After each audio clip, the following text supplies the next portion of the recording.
Give us your answer. Will you have peace or war? I will have war. The third Hobbit film is the last piece of the puzzle. So ultimately, there will be 6 movies that become a grand story that you can see from beginning to end.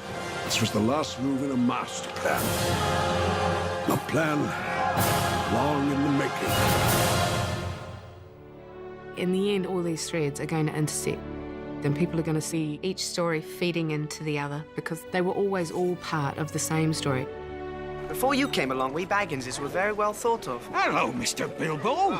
Never had any adventures or did anything unexpected. If you're referring to the incident with the dragon, I was barely involved. All I did was give your uncle a little nudge out of the door. Can you promise that I will come back?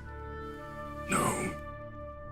And if you do, you will not be the same. Having done The Lord of the Rings, it was a joy for us to go back and to weave in threads and characters and setups that ultimately do pay off in The Lord of the Rings. In The Hobbit, we also layer in and introduce the resurrection of Sauron. At the end of the Second Age, when Sauron was defeated, the White Council was formed to guard against the return of that evil. There is something at work beyond the evil of Smaug. Something far more powerful. Sauron! The Battle of the Five Armies is initiated by Sauron. His armies are going to make this attack. And so, ultimately, it is his first strike. Why show his hand now? Because we forced him. We forced him and the company of Thorin Oakenshield set out to reclaim their homeland. Sauron seeks control of the mountain. For where it lies, its strategic position. If Sauron can take the Lonely Mountain, he begins to corner the kingdoms of the free peoples of Middle-earth. Rivendell, Lorien, the Shire, even Gondor itself will fall. And so the Battle of the Five Armies is really the first conflict in the War of the Ring. It really is one of the most critical moments in the history of Middle-earth. Up until this battle, the elves and the dwarves have been at each other's throats. And so you get finally the realization that there is a greater enemy that is more important for them to be fighting rather than each other, which takes you through into the Lord of the Rings. This peril belongs to all Middle-earth. They must decide now how to end it.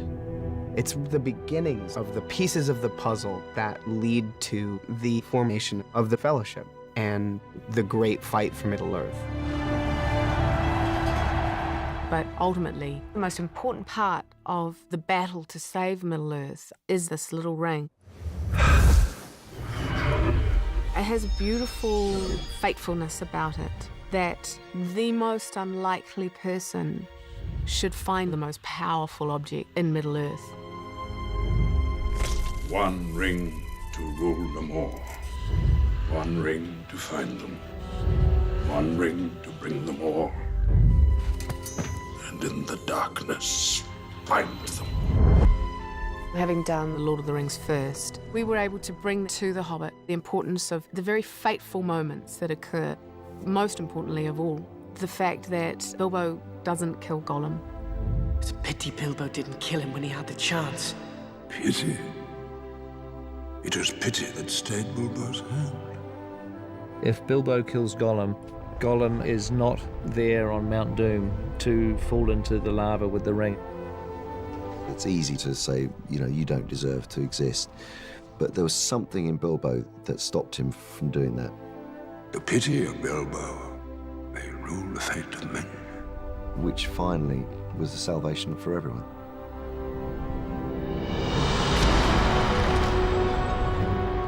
One day I'll remember. Remember everything that happened, the good, the bad. And how lucky I am that I made it home. Bilbo once told me his part in this tale would end, that each of us must come and go in the telling.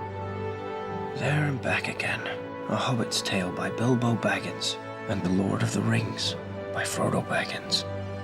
You finished it. It's wonderful to see you, Gandalf. Bilbo, watch out for the dragon.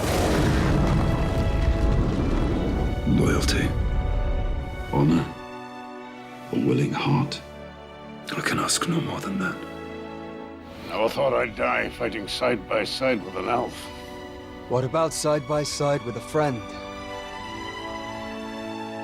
All you have to decide is what to do with the time that is given to you. Even the smallest person can change the course of the future.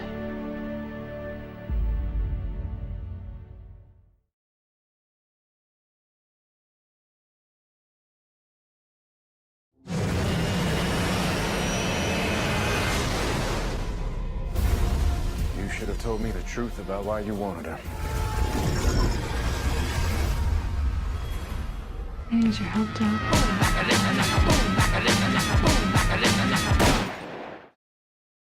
Peter was really clear that even though he was doing this crazy dynamic chase sequence with jumps and leaps and fights and stuff, he still wanted it to feel like we could have filmed it if it happened. Let's see. This is going to be a good laugh. Those who survived and those that did not.